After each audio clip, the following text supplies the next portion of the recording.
Hello dear friends, dear aspirants. तो आज polity mains का टॉपिक है हमारा। आपने थंबनेल में तो पढ़ ही लिया होगा। तो आज का टॉपिक किसने प्रिपेयर करवाया? Again thanks to Manjesh sir, faculty of Drishti IAS। हर टॉपिक को स्टार्ट करने से पहले हम मंजेश सर को थैंक यू बोल देते हैं। भाई उन्होंने इतनी मेहनत से हमारा मेंस का नोट्स प्रिपेयर करवाया, ठीक है, और काफ़ी ईजी लैंग्वेज में। हिंदी मीडियम में इतने ईजी लैंग्वेज में नोट्स बहुत कम अवेलेबल है, या फिर बोल लो बहुत रेयरली अवेलेबल है। खैर छोड़ो, हमारा आज का टॉपिक क्या है? भारतीय संघवाद का स्वरूप, nature of Indian federalism. The most important topic for prelims as well as mains. Prelims के लिए भी इम्पॉर्टेंट है और मेंस के लिए भी इम्पॉर्टेंट है, ठीक है।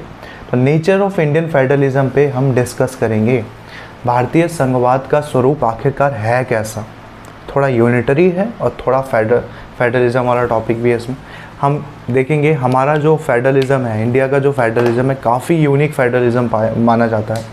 पूरे वर्ल्ड का सबसे यूनिक फेडरलिज्म हमारा है इंडिया का, ठीक है। तो उस पर फैक्चुअल क्वेश्चंस भी आते हैं, जैसे कि स्टेटमेंट्स हैं डॉक्टर अम्बेडकर के, KC वीयर, आइवर जेनिंग्स। तो पूछेंगे कि ये स्टेटमेंट किसका है, आपको टिक करना होगा। और आप देख सकते हो उसमें मेंस आंसर राइटिंग के भी डाटा है, कंप्लीट मेंस आंसर राइटिंग है, ठीक है। आप पूरा यहाँ देख सकते हो मेंस आंसर राइटिंग। तो प्री के तो मिल जाते हैं भाई, मेंस के नहीं मिलते हैं इतनी इजीली नोट्स। तो देखते हैं भारतीय संघवाद का स्वरूप कैसा है। भारत के संविधान में संघवाद की मूलभूत विशेषताएं पाई जाती हैं, लेकिन उसके साथ साथ कुछ एकात्मक लक्षण भी पाए जाते हैं, जिसके कारण भारत के संघवाद का स्वरूप विशिष्ट हो जाता है। विभिन्न विद्वानों ने भारतीय संघवाद की व्याख्या निम्नलिखित प्रकार से प्रकट की है।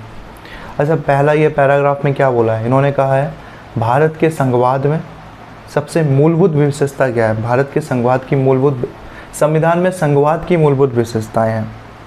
कहने का मतलब है हमारे कॉन्स्टिट्यूशन में सबसे मेन जो है मूलभूत विशेषताएं हैं वो संघवाद है। लेकिन संघवाद होने के बावजूद ऐसा ज़रूरी नहीं है कि हमारे कॉन्स्टिट्यूशन में एकात्मक लक्षण को पूरी तरह से इग्नोर किया गया हो। हमारे संविधान में जहाँ ज़रूरत पड़ी वहाँ पे हमने एकात्मक लक्षणों को भी रखा है, पढ़ा है।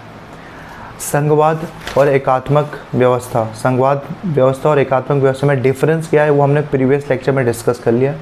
अगर आपको नहीं पता है तो आप प्रीवियस लेक्चर प्लीज़ जाके देख लीजिए, फिर आपको और भी ज़्यादा आसानी होगी, ठीक है। तो पहला पैरा में ये समझाया है, मेन क्रक्स ये है कि भारत के कॉन्स्टिट्यूशन का सबसे स्पेशलिटी क्या है कि उसमें मूलभूत व्यवस्थाएं तो फेडरलिज्म की है, संघवाद की है, लेकिन ज़रूरत पड़ने पे उसमें एकात्मक व्यवस्था के लक्षण भी पाए जाते हैं। दोनों मिक्सचर हैं। सबसे ज़्यादा रेशियो है आपकी संघवाद की, जबकि थोड़ा बहुत उसमें एकात्मक व्यवस्था भी है। अलग अलग स्टेटमेंट दिए अलग अलग विद्वानों ने। डॉक्टर अम्बेडकर ने जो स्टेटमेंट दिया भारतीय संघवाद के बारे में, जो कि कॉन्स्टिट्यूशन में रिटर्न है, कॉन्स्टिट्यूशन जो कहता है, स्टेटमेंट इंपॉर्टेंट होते हैं भाई, 5-6 इंपॉर्टेंट है। 1 2 3 4 5 स्टेटमेंट है, 5 के 5 इंपॉर्टेंट है। और कहीं ना कहीं ये सारे के सारे इंपॉर्टेंट किसी न किसी PCS में आ चुका है, रिपीट भी होता है। जो UP PCS में हो सकता है वो BPSC में है, जो MP PCS में हो सकता है वो अदर स्टेट के PCS में है, UPSC भी पूछ सकता है। तो सबसे फेमस स्टेटमेंट क्या है हमारे संघवाद के लिए कि सबसे पहले इन्होंने क्लियर किया, डॉक्टर अम्बेडकर साहब ने क्लियर किया कि हमारा संघवाद कैसा है, यूनियन है। यूनियन शब्द का प्रयोग किया है इन्होंने, यूनियन शब्द का, ओके। KC वीयर साहब ने क्या किया? KC वीयर ने हमारे संघवाद को, भारतीय संघवाद को, इंडियन फेडरलिज्म को अर्ध संघात्मक कहा है, क्वासी फेडरल। ये इंपॉर्टेंट याद रखना। KC वीयर ने क्या कहा है? KC वीयर ने कहा है अर्ध संघात्मक, क्वासी फेडरल। हो सके तो इंग्लिश में याद करने की कोशिश करो। आइवर जेनिंग्स का नंबर आता है। तो भाई साहब आइवर जेनिंग्स ने क्या कहा हमारे फेडरलिज्म को? इन्होंने कहा कि भारत एकात्मक लक्षणों वाला संघ है। कहने का मतलब फेडरेशन विथ यूनिटरी फीचर्स। काफ़ी अच्छा वर्ड है, देखो, फेडरेशन विथ यूनिटरी फीचर्स। वो तो हम कह ही रहे हैं ना, भारत में फेडरलिज्म भी है और उसमें यूनिटरी फीचर्स भी है, मतलब संघवाद भी है और जरूरत पड़ने पे उसमें एकात्मक थोड़ा बहुत लक्षण भी है। तो मिक्सचर है दोनों का, हम तो बार बार कह रहे हैं। फिर अगला स्टेटमेंट दिया WH मॉरिस जोन्स। ये नाम याद ना रहे, बस पीछे का मॉरिस जोन्स याद रखना भाई। इन्होंने कहा है भारत के इंडियन फेडरलिज्म को, भारतीय संघवाद को सबसे इंटरेस्टिंग सौदेबाजी का संघवाद। बार्गेनिंग फेडरलिज्म, भारत के संघवाद को, ठीक है। तो अभी अगर आप गया प्री में कि भारतीय संविधान में भारतीय संघवाद को किस विद्वान ने सौदेबाजी का संघवाद कहा है, बार्गेनिंग फेडरलिज्म का है, तो आंसर होगा W.H. Morris Jones. ओके, और लास्ट हमारा सबसे इम्पॉर्टेंट है ग्रैनविल ऑस्टिन। ग्रैनविल ऑस्टिन ने क्या कहा है भारतीय संघवाद को? इन्होंने कहा यह सहकारी संघवाद है, कोऑपरेटिव फेडरलिज्म। तो ये सारे 5 के 5 आपके फैक्चुअल डाटा तैयार करते हैं। आप इन सबको 2-3 बार पढ़ लो। डॉक्टर अंबेडकर वाला तो सिंपल है, अंबेडकर सर ने हमारे कॉन्स्टिट्यूशन बनाया था, उन्होंने भारतीय संघवाद को पहले ही क्लियर कर दिया कि ये संघ है, यूनियन है, यूनियन शब्द का यूज किया है। फिर के.सी. वेयर साहब ने इसे क्वासी फेडरल का, इंडियन फेडरलिज्म को क्वासी फेडरल का, अर्धसंघात्मक क्यों? क्योंकि आगे बचे हुए में एकात्मक व्यवस्था है के.सी. वेयर के अकॉर्डिंग।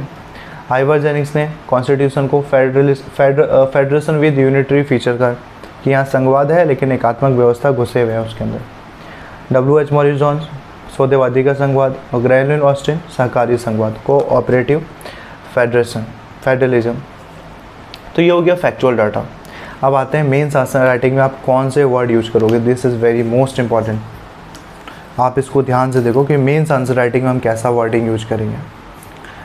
तो लेट्स स्टार्ट। भारत के संविधान निर्माताओं ने विशेष प्रकार के संघवाद व्यवस्था को अपनाया। अच्छा, ये क्वेश्चन क्या है?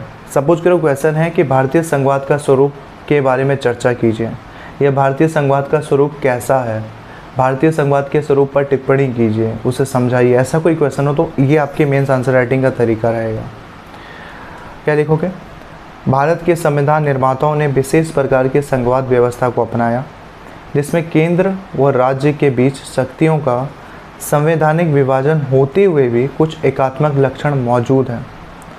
ठीक है, यही हमारे कॉन्स्टिट्यूशन में भारतीय संघवाद को स्पेशल बनाता है पूरी दुनिया के संघवाद के कंपैरिजन में, तुलना में। भारत के संविधान निर्माताओं ने विशेष प्रकार के संघवाद व्यवस्था को अपनाया, ठीक है, समझ रहे हो ये सब, जिसमें केंद्र और राज्य के बीच शक्तियों का संवैधानिक विभाजन है। सेंटर और स्टेट के बीच जो पावर का विभाजन है, डिवाइडिंग है, वो होते हुए भी एकात्मक लक्षण मौजूद हैं भारत में। मतलब सेंटर को पावर दिया है, स्टेट को भी दिया है, लेकिन फिर भी सेंटर का पावर कहीं ना कहीं हावी पड़ता है। उत्तर प्रदेश के पास भी पावर है और इंडिया के पास भी पावर है, मतलब मोदी साहब के पास भी पावर है, योगी साहब के पास भी पावर है, लेकिन ज़रूरत पड़ने पर मोदी साहब की पावर को ज़्यादा प्रायोरिटी दी गई है, केंद्र के पावर को ज़्यादा प्रायोरिटी दी गई है। ये इस स्टार्टिंग के 3 लाइन में है, जिसके कारण भारतीय संघवाद में केंद्र और प्रांत बराबर नहीं है। ठीक है, सेंटर और स्टेट बराबर नहीं है, बल्कि केंद्र की स्थिति मजबूत है, सेंटर पावरफुल है स्टेट से। ये तो हमें बचपन से पता है, सेंटर ज़्यादा पावरफुल है स्टेट से। डॉक्टर अंबेडकर ने व्याख्या करते हुए बताया है कि यूएसए का संघवाद स्वतंत्र देशों के बीच हुए समझौते से उत्पन्न हुआ है। यूएसए का संघवाद स्वतंत्र देशों के बीच हुए समझौते से उत्पन्न हुआ है, अतः यूएसए में प्रांत की स्थिति काफ़ी मजबूत है। दूसरी ओर भारत ऐतिहासिक दृष्टि से एक एकात्मक देश रहा है। अच्छा, यहाँ पे क्या अम्बेडकर सर ने समझाने की कोशिश की है? लोग पूछते हैं कि अमेरिका के फेडरलिज्म में स्टेट और सेंटर को इक्वल पार्ट्स दी गई है, जबकि इंडिया में ऐसा नहीं है। इंडिया में स्टेट को सेंटर की कंपेरिजन में कम प्रायोरिटी दी गई है और सेंटर को ज़्यादा पावरफुल रखा गया है। इसका रीज़न क्या है?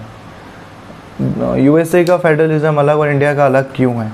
तो इसके लिए डॉक्टर अंबेडकर ने ये अपनी सभा में, भारतीय संविधान में जो सभा हुई थी, बैठक हुई थी, उसी में उन्होंने क्लियर कर दिया कि दरअसल अमेरिका का जो संघवाद है वो स्वतंत्र देशों के बीच हुए समझौते से उत्पन्न हुआ है। कहने का मतलब अमेरिका जब बना नहीं था तो उस कंडीशन में क्या था, जब अमेरिका बना नहीं था तो उस कंडीशन में अमेरिका स्टेट जो दिखते हैं ना 50, 51, 50 जो जितने भी उस पे स्टेट हैं, ये सब अलग अलग हिस्सों के रूप में बटे हुए थे।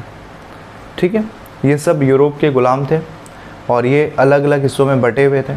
और जब फाइनली यूएसए बना, यूनाइटेड स्टेट ऑफ अमेरिका, तो ये सारे छोटे छोटे स्टेट मिलकर के एक नए स्टेट का निर्माण किया, क्योंकि ये सारे छोटे छोटे स्टेट अपने आप में अपने आप को एक कंट्री की तरह मानते थे।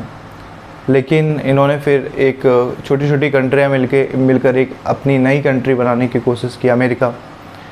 तो यहाँ पे पावर दोनों को दिया गया, स्टेट को भी दिया गया जो कि किसी समय एक अपना स्वतंत्र अस्तित्व रखते थे, और किसको दिया गया आल्सो, केंद्र को भी दिया गया। ठीक है, इंडिया में ऐसा नहीं है। इंडिया में जो राज्य है शुरू से ही केंद्र के अंतर्गत कार्य करते हैं, उनको अलग से शक्तियाँ नहीं थी, वो हमेशा भारत का एक हिस्सा बनकर ही कार्य किया है। ठीक है, उसके बाद क्या है, संविधान निर्माताओं ने एकात्मक देश को संघात्मक रूप दिया है। भारतीय संविधान निर्माताओं ने एकात्मक देश को संघात्मक रूप दिया है। अतः भारत में प्रांत केंद्र के समान शक्ति का दावा नहीं कर सकते। पता है हमें, संघवाद का केंद्र की प्रधानता वाला मॉडल भारत के लिए सर्वाधिक उपयुक्त है। संघवाद का केंद्र की प्रधानता वाला मॉडल, ये लाइन ध्यान से देखना, संघवाद का केंद्र की प्रधानता वाला मॉडल भारत के लिए सर्वाधिक उपयुक्त है। ठीक है, एक ऐसा संघवाद जिसमें केंद्र की प्रधानता हो सबसे बेस्ट है इंडिया के लिए, क्योंकि इंडिया में सेम रिलीजन के लोग नहीं है, सेम कास्ट के नहीं है, कैटेगरी के नहीं है, बहुत ज़्यादा डाइवर्सिटी है। ठीक है, तो अगर सबको अपने अपनी पावर देते गए ना तो सब अपने आप को सबसे श्रेष्ठ मानेंगे। ठीक है, अपने आप में श्रेष्ठ हैं, हो सकता है उनके बीच संघर्ष की लड़ाई हो, कॉन्फ्लिक्ट हो, तो कोई ना कोई एक बड़ा इंसान होना चाहिए, सीनियर मेंबर होना चाहिए जो कि इनको सही रास्ता बताए। जैसे घर में एक सीनियर मेंबर होता है जो फाइनल डिसीजन लेता है, वैसे अलग अलग स्टेट आपस में भिड़ गए ना तो एक फाइनल डिसीजन लेने वाला होना चाहिए, और वो है सेंटर। इसीलिए लिखा गया है संघवाद का केंद्र की प्रधानता वाला मॉडल भारत के लिए सर्वाधिक बेस्ट है, उपयुक्त है। भारत जैसे बहुलवादी देश में शक्ति के विकेंद्रीकरण व स्थानीय मांगों को सहभागिता देने के लिए संघवाद जरूरी है। मैंने ये चीज़ अभी भी आपसे कहा कि भारत में बहुलवादी है, बहुत ज़्यादा यहाँ पे डाइवर्सिफाइड आपका कल्चर है, नेचर है, सोसाइटी है, तो यहाँ पे संघवाद ज़रूरी है। लेकिन बहुलवाद से उत्पन्न होने वाले अलगाववाद को रोकने के लिए एकात्मक व्यवस्था भी ज़रूरी है। वही चीज़ मैंने अभी आपको समझाया कि बहुलवाद अगर उत्पन्न हो गया तो वो अपनी एकाधिकार जमा लेगी, इसलिए उस पर नियंत्रण करने के लिए सेंटर का होना भी ज़रूरी है। आपने लास्ट लाइन क्या छोड़ा था, हमने लास्ट लाइन अपना पढ़ा था बहुलवाद से उत्पन्न, हमने पढ़ा था बहुलवाद से उत्पन्न होने वाले अलगाववाद को रोकने के लिए केंद्र का मजबूत होना भी ज़रूरी है ताकि अखंडता की रक्षा हो सके। ठीक है, तो इंडियन फेडरलिज्म को शॉर्ट में अब क्या समझा आपने, इंडियन फेडरलिज्म कैसे यूनिक है। हमारे यहाँ फेडरलिज्म तो है, मतलब राज्य को भी शक्ति दी गई है, केंद्र को भी शक्ति दी गई है, लेकिन क्या बहुलवाद की स्थिति में, अलगाववाद की स्थिति में केंद्र अपना मनमाना फैसला ना लेने लगे, इसलिए हमने एक उसके बड़ा पापा भी रखा है, बिग डैडी रखा है, उसे सेंटर कहते हैं। सेंटर फाइनल डिसीजन लेता है जब कन्फ्लिक्ट होता है सेंटर और स्टेट के बीच, संघर्ष होता है राज्य और केंद्र के बीच। जैसे बंगाल, उधर ममता दीदी बोलती हैं, इधर हमारे मोदी साहब बोलते हैं, लेकिन दोनों कन्फ्लिक्ट में फाइनल डिसीजन किसका माना जाता है, बंगाल गवर्नमेंट का या इंडियन गवर्नमेंट का। ऑब्वियस सी बात है, इंडियन गवर्नमेंट मतलब हमारे सेंट्रल गवर्नमेंट का। तो इसलिए भारतीय संघवाद की स्पेशलिटी के, इसमें संघवाद होने के बाद भी एकात्मक व्यवस्था मिक्स की गई है। तो डियर फ्रेंड्स, ये हमारा टॉपिक था।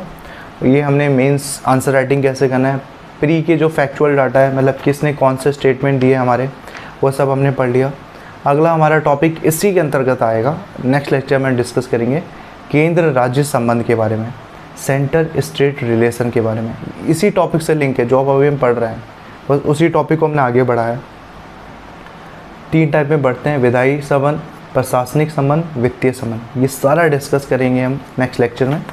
तो ये आपके मेंस के फैक्चुअल डाटा, मेंस के डाटा हुआ आंसर राइटिंग के लिए, स्क्रीनशॉट चाहें तो ले लो आप। और ये हुआ फैक्चुअल डाटा, ये तो एकदम दिमाग में फिट कर लो। अम्बेडकर ने क्या कहा, केसी वियर ने क्या कहा, जेनिंग साहब ने क्या कहा, WH मॉरिस जॉनसन ने क्या कहा, और ग्रैनविल ऑस्टिन ने क्या किया। तो डियर एस्पिरेंट्स, तो अभी के लिए इतना ही। तो मिलते हैं नेक्स्ट लेक्चर में। और रिवीजन के सिवा और कोई तरीका नहीं है भाई चीज़ें को याद करने का, वरना आज पढ़ोगे कल भूलोगे। तो प्लीज़ रिवीजन करते रहो। तो ओके, ठीक है, take care, tata, bye bye.